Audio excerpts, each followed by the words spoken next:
I called the people at head of security at Portland, Maine, and I said, why does it have two timelines?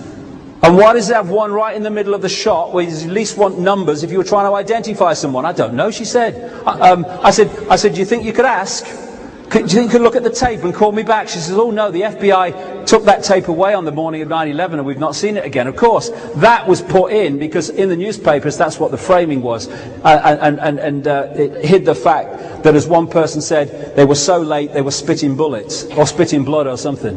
There is no evidence this guy got on the plane. No evidence whatsoever, freaking ever, including the fact that none of them were on the list of passengers.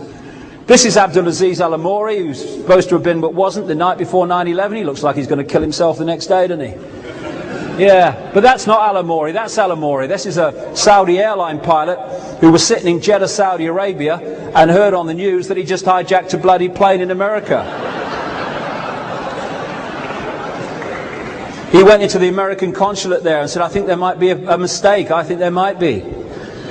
But they've never changed the names. They said that this guy, Lotfi Raisi, had helped them to learn how to fly the planes, not very well. They said that he was an Islamic extremist. They put him in Belmarsh prison. They tried to take him to America. And they said he was an Islamic extremist when he's married to a French white Roman Catholic. Yeah, it all fits. It's all rubbish. It's all rubbish. And the people here, rubbish, rubbish. What most of them are claimed to have done. And that's why they're having to let them out now, slowly. These people are completely untrustworthy, wouldn't know the truth if it bit them on the arse.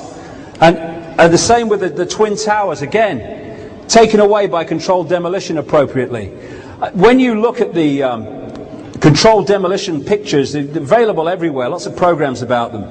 At the point where the explosives goes off, there is an outward puff of smoke as the charges go. That is exactly what you see on the Twin Towers before they started to fall.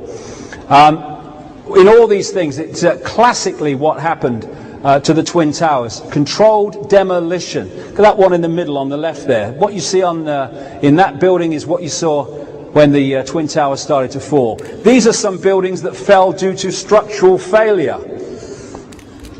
They don't go straight down on themselves. They don't turn to dust. And the speed that the towers fell was the speed of free fall, without any resistance. Free fall speed. Why? Because there was nothing to resist. Because they were taken out by explosives.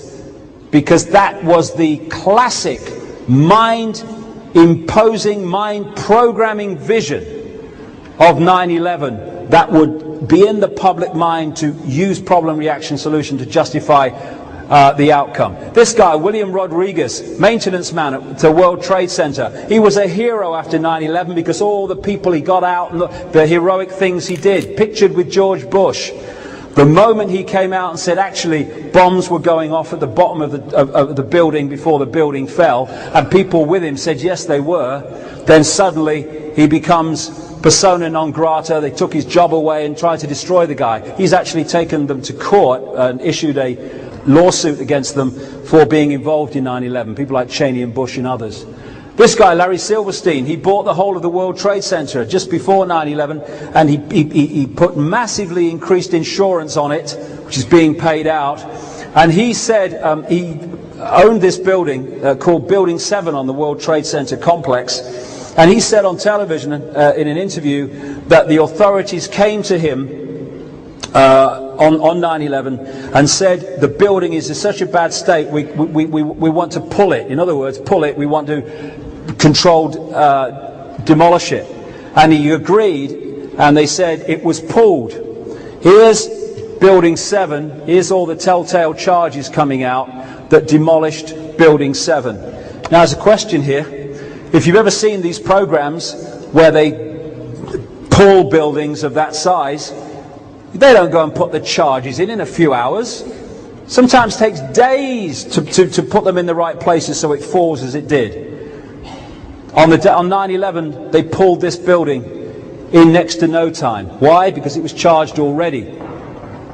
In Building 7 was a state-of-the-art command center which had been recently built at a cost of $13 million at the instruction of Mayor Giuliani, and a guy I had a long conversation with called, he's a German, former German defense minister called Andreas von Bülow, and he has come out publicly and said he's certain that 9/11 was orchestrated from the command center in Building 7, and the reason they pulled it was to destroy the evidence of what happened. I think he's not far from the truth. Mayor Giuliani, buy a used car, wouldn't buy a new one, mate.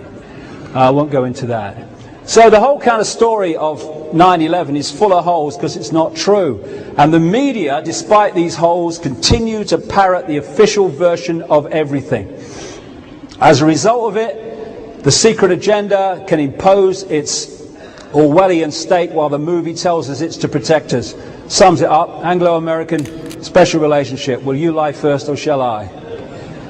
And so you keep the old black and white. You're either with us or you're against us.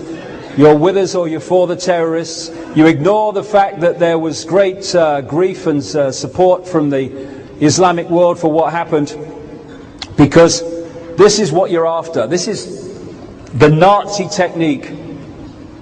Why, of course, the people don't want war. Why should some poor slob on a farm want to risk his life in a war when the best he can get out of it is to come back to his farm in one piece? Naturally, the common people don't want war, neither in Russia nor in England, nor for that matter in Germany. That is understood. But after all, it is the leaders of the country who determine the policy, and it is always a simple matter to drag the people along, whether it is a democracy or a fascist dictatorship. Voice or no voice, the people can always be brought to the bidding of the leaders. That is easy. All you have to do is tell them they are being attacked and denounce the peacemakers for their lack of patriotism and exposing the country to danger. It works the same in any country. Hermann Göring. And that's what they're doing now. Abraham Lincoln said, public sentiment is everything. With public sentiment, nothing can fail. Without it, nothing can succeed. He who molds public opinion is greater than he who enacts the laws.